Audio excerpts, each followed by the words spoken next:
I'm catching your smile right now, so I might use that clip. Yeah.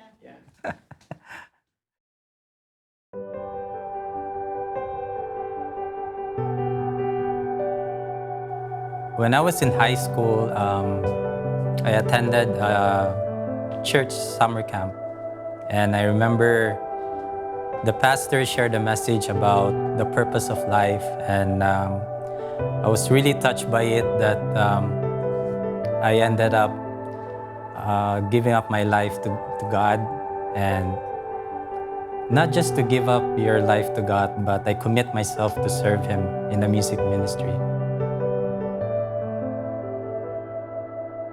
My name is Jehmel Go, but people call me Gems for short. And yeah, that's it.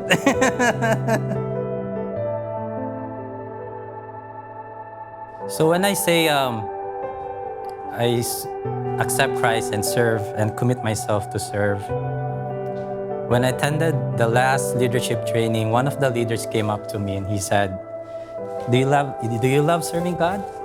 Then I said, of course, I love serving God. I'm very passionate about it. And I remember this question, 20 something years ago. He said, what does serving means to you? And at that time, I kind of have a pause and I was like, can I call a friend? Can you take out two wrong answers, or can I get a hint or something? So I ended up not giving him an answer. And at that night, I did pray to God. I asked God, I've been doing this. I'm very passionate about it. But He was right. What does serving means?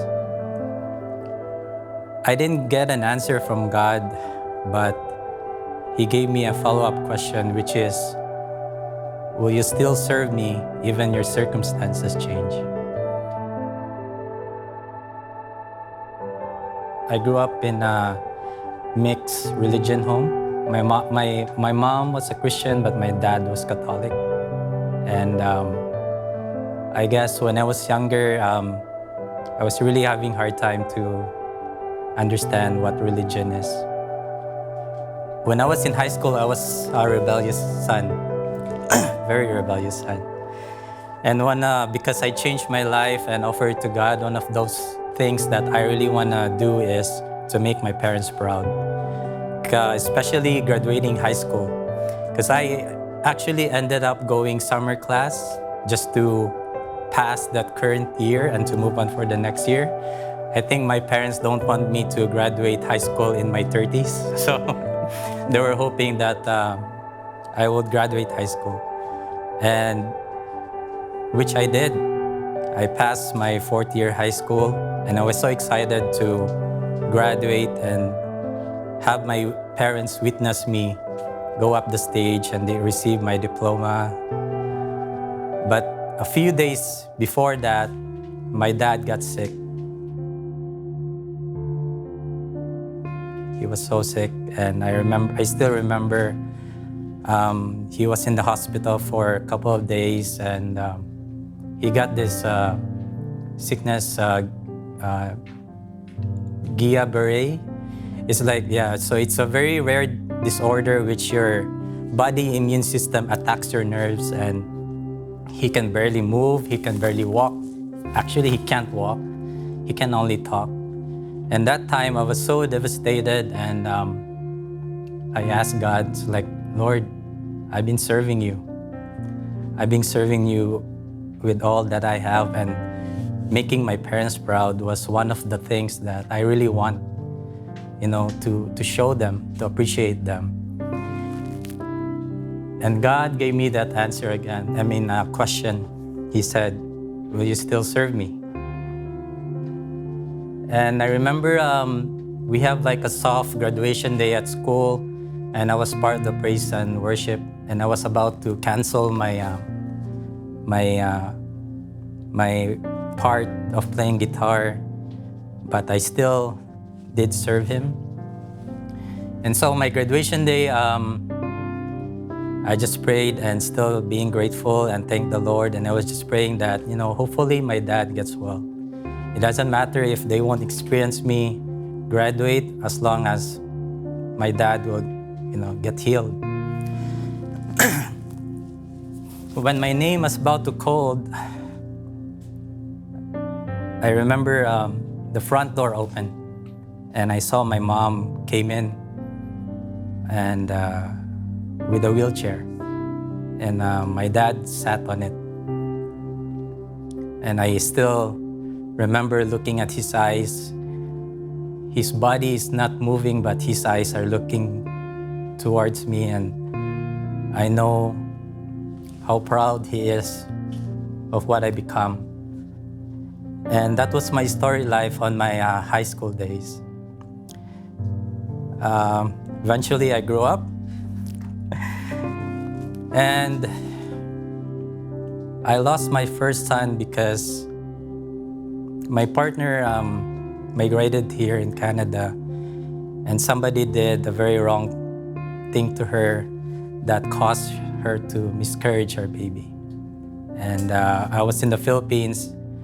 Nothing I did was work hard, buy stuff for the baby, and I was so devastated. I was helpless. I can't do anything. And I remember that night, I asked God, why is this happening? And God still asked me that question, will you still serve me? I continued to serve Him at Bradford Church, and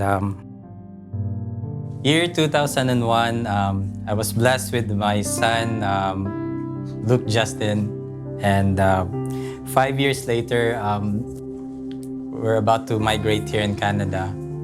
And like everyone else who migrates to other place, it's like thinking about Disneyland. You expect a lot of good things gonna happen, roller coaster ride, and just all good stuff.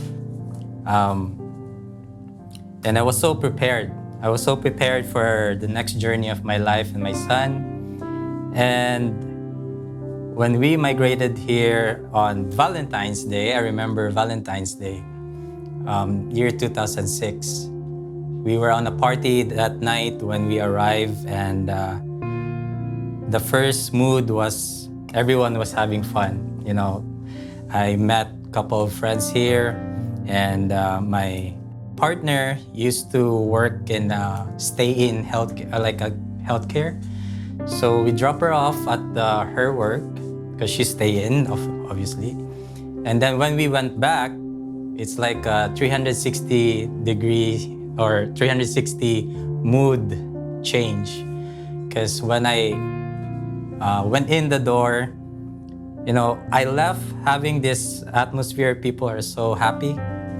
But when we came back, everyone was crying. And I was like, what's going on here? Is this life in Canada where people are, happy in 1 second and then the next second they start crying? And I remember my ex-sister-in-law told me she wants to talk to me. And then we sat down and glanced everybody, and everybody just stood down their head and they're all crying. It's like, this is so hard to understand. And she told me that my partner already have another family here, and so I didn't expect that I'm gonna be a single parent when we arrive here in Canada. And so I don't know anybody here. I don't have any relatives. I have $200 in my pocket, and I look at my son, and I don't know how to raise my son. I called my mom, and I remember my mom was just crying, and she didn't say anything. Maybe a couple of minutes later, she said, just come home. Just come home. And I told my mom, I can't answer her that because I need to talk to God first. So that night I talked to God, and I asked God. I've been through a lot. I've been through a lot of trials in my life, but this was one of the hardest thing that I could imagine. And I asked God, what does He want me to do? But it's so hard to pray to a God who does not answer you, but still ask you, will you still serve me? And to be honest, I never always say yes. I sometimes say no, but not no, not to serve, but no, not to give up. I called my mom the next day and I told my mom, we're not coming home. My mom was really disappointed on me. She said, there's nothing for you guys there. What are you gonna do there? And I told her, I believe that the God who provided us when we're still in the Philippines with all these miracles since I received Christ when I was in 13, 14 years old. I believe it's the same God who will provide us here. And even though my mom didn't like my decision, so we stayed. And so I prayed to God for money because I only have $200. So even finding a job, you need money. You need to buy boots. And I don't have any idea here in Canada, dollar-wise. I didn't even know when you buy something, there's tax. In the Philippines, it's not like that. And so I prayed to God, Lord, please give me money. My friend called me. He said, do you have an international license, driving license? So I was like, yeah. He said, can you drive me to work? Because I don't know how to drive. My son left his car and I urgently need to go to work. So I was like, but I don't know the place. Then he was like, don't worry, we'll get out.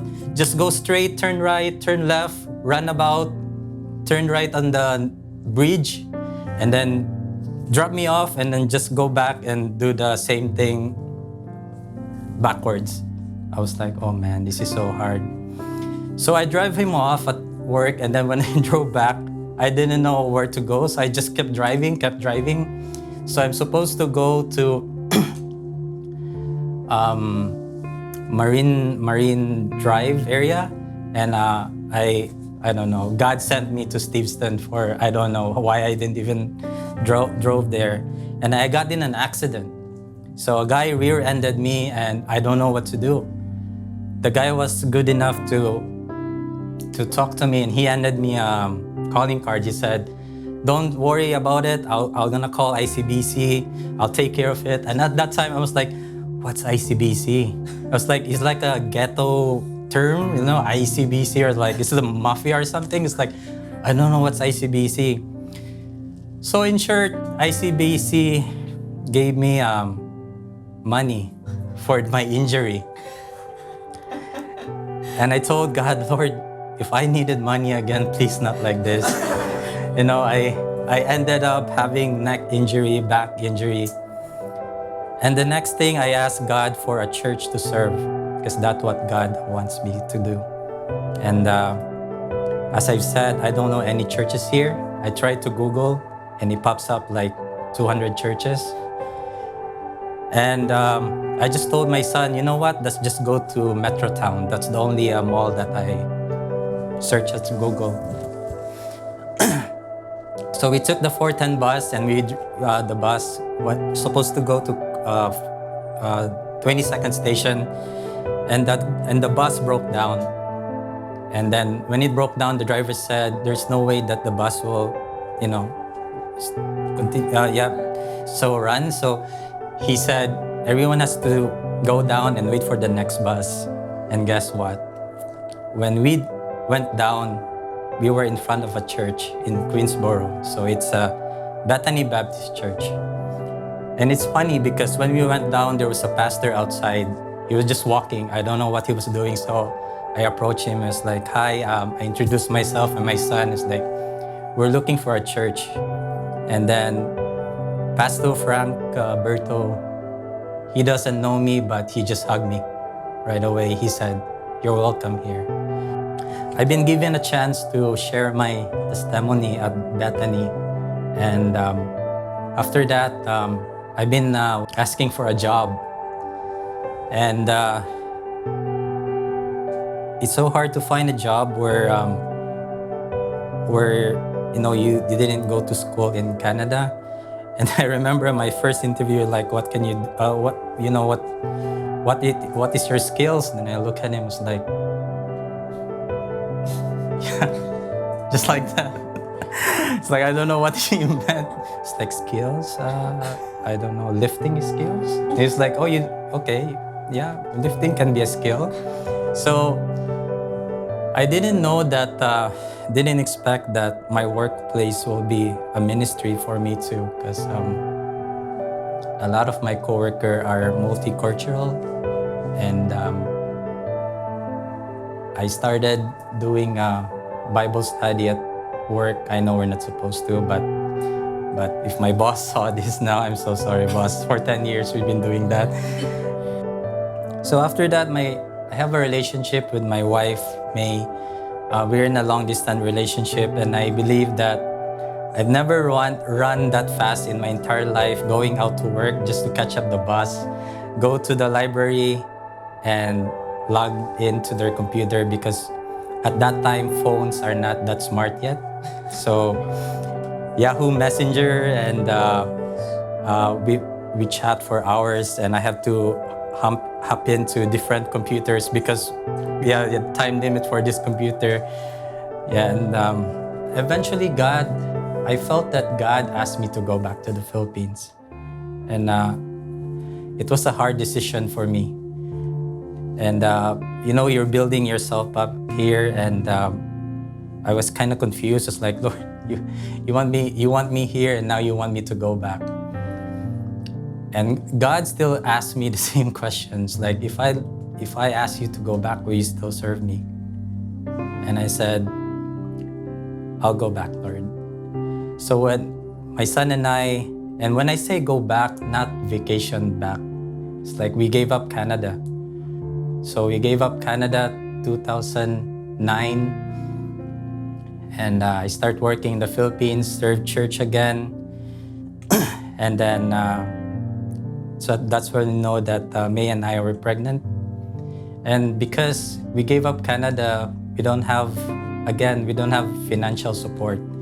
So I remember serving a church, and I just pour out my heart and ask God, Lord, it's like in the Philippines, when you give birth, it's not like in Canada where it's free. In the Philippines, you need a lot of money for the hospital charges. And I remember that night, after the praise and worship, a friend of mine called all of a sudden, and we met at Jollibee. And then we sat, and I was like, what's wrong? It's like, you barely call me like this, urgent. And he said, I don't know if you prayed about this, but I was at work, and I felt like God wants me to give you this. So he handed me an envelope. And then when I opened it, I never seen that much of an amount of help. And I was just overwhelmed. I was just so overwhelmed on the blessing that God continues to do. And so my second son was born. And again, God calls me back to Canada. My former employer calls me and asks me if I could come back and work with them. And I was like, I want to come back to give my family a better future, but at the same time, I'm scared.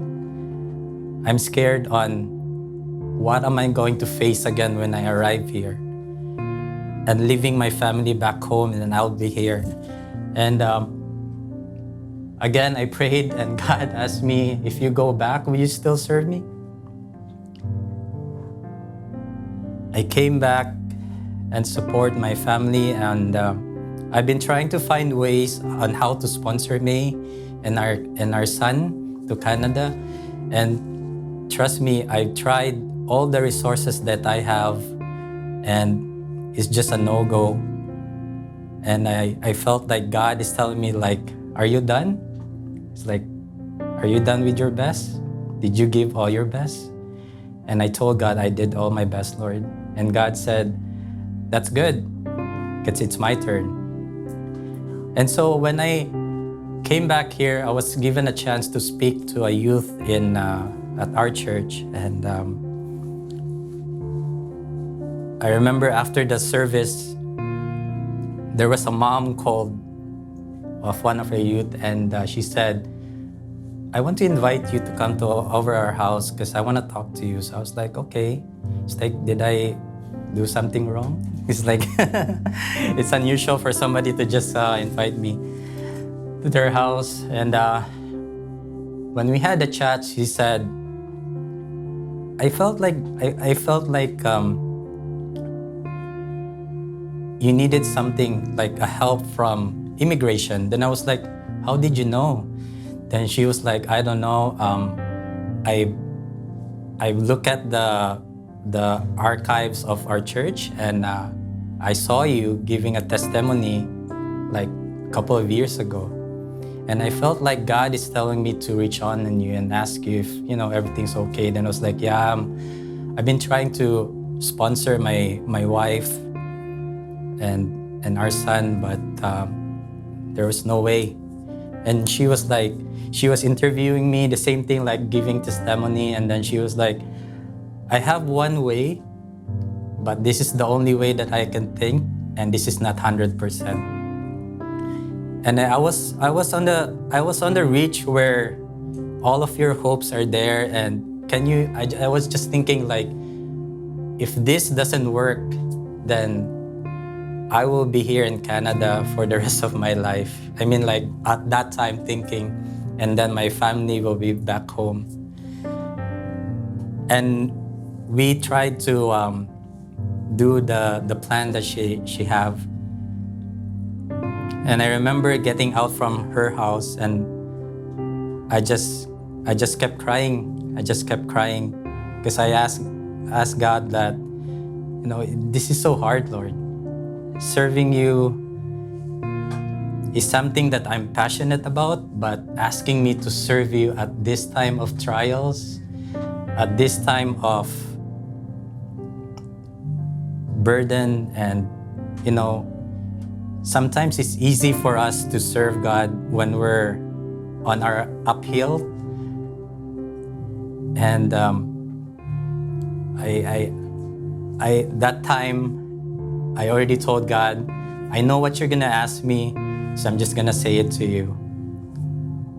No matter what, even my family won't be coming into Canada, I will still serve you, Lord.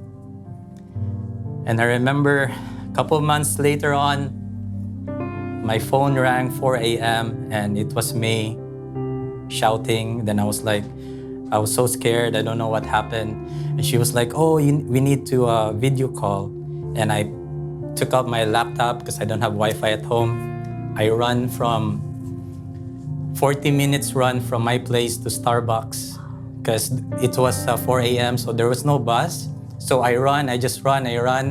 And I think a dog was chasing me at some point, but I run fast. So I run. And then when we chatted in May showed me a mail, and it was from the embassy. God took so many things in my life, but He multiplied it, gave it back to me 10,000-fold. I have my family now. My kids are blessed. I could say that we are not worldly blessed, but just seeing my kids know God and serve God in our own way and just praise God, it's priceless. It's priceless. With my wife May, it's getting hot. I'm just so blessed of her. She made a better version of me. She was always been there for me. Emails every day. She sent me encouragement every day. And we were not in a relationship even that time. She was just being there as a friend. And I believe that when you have a partner like that, I could only say that it's heaven sent.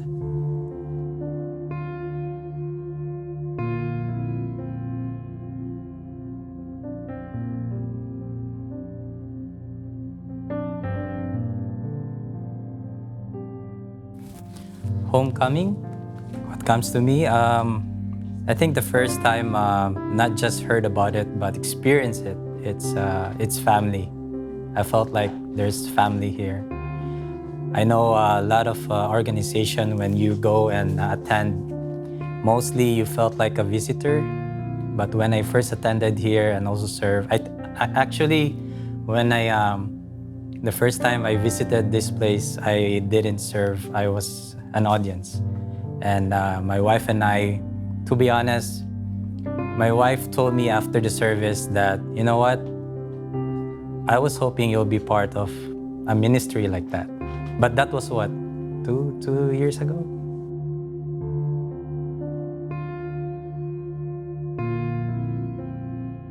My encouragement to all of us who's serving God is never underestimate what God puts you in life, because the plans or the situation that you are in right now may not be in your standard, but someday you will know the purpose why God put you through all of it.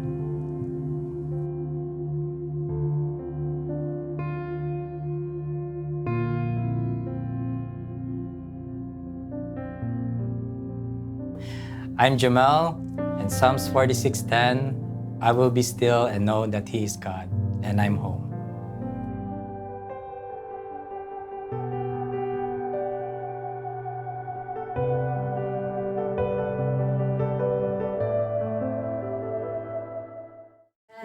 But look at the camera. This one.